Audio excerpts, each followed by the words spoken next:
Les arbres regroupés en forêts, bosquets ou dans des haies sont des composantes de la majeure partie des paysages du sud-ouest de l'Europe. La lenteur du développement des arbres et des formations forestières peut donner une impression d'immobilité des paysages arborés. Mais au fil du temps et de l'espace, ces paysages dynamiques sont en constante évolution.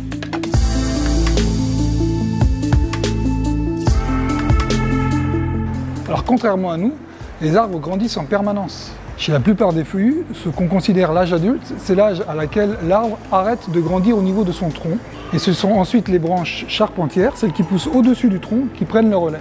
Donc le tronc arrête de grandir à peu près à 30 ans pour un hêtre, mais la croissance continue et à 150 ou 200 ans par exemple, un hêtre peut atteindre 40 mètres de haut.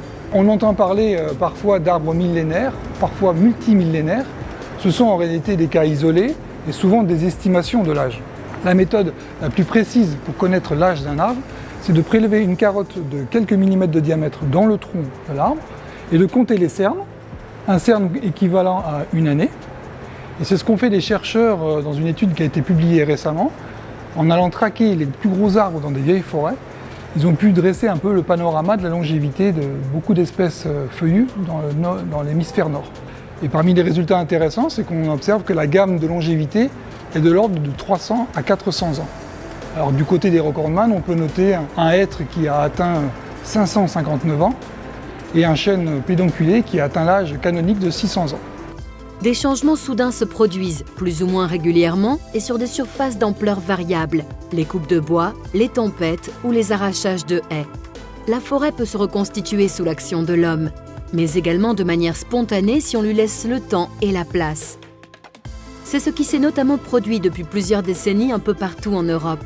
En France, la dynamique d'expansion de la forêt s'est amorcée au cours du 19e siècle.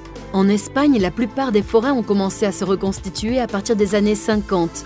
Au Portugal, c'est au milieu du 20e siècle que s'est engagé un plan de repeuplement forestier d'envergure. En todo el mundo, como se sabe, hay un proceso de pérdida de bosque, de deforestación, pero que en la Unión Europea, desde principios del siglo XX, es más bien al contrario, de aumento de la superficie de bosque. Los bosques europeos han sido utilizados desde muy antiguo para la leña, para el carbón, por la ganadería, pero desde principios del siglo XX hay un proceso de abandono del medio rural que ha hecho que el bosque recupere gran parte de la superficie agrícola. En la Unión Europea, desde 2010 a 2015, en esos pocos años, la superficie de bosque se incrementó en casi un 2%. En España, por poner un ejemplo, tenemos unos 18 millones de hectáreas de bosque. De esos 18 millones, 5 millones fueron repoblados a principios del siglo XX y, según datos del Banco Mundial, la superficie de bosque se habría incrementado desde 1990 en aproximadamente un 30%, es decir, una superficie muy significativa.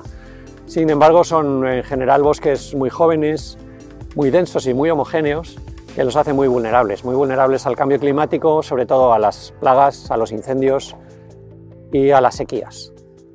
Les paysages composés d'arbres sont des mosaïques d'habitats complexes et changeants. L'un des enjeux majeurs de la gestion durable est de garantir le maintien et la bonne qualité de ces milieux naturels, qui mettent du temps à se constituer.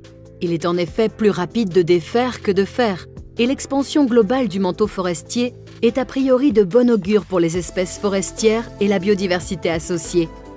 Cela doit néanmoins se faire en conservant la qualité écologique des espaces forestiers et des cours d'eau et en veillant au bon équilibre des usages de ces milieux, comme la production de bois ou l'accueil du public.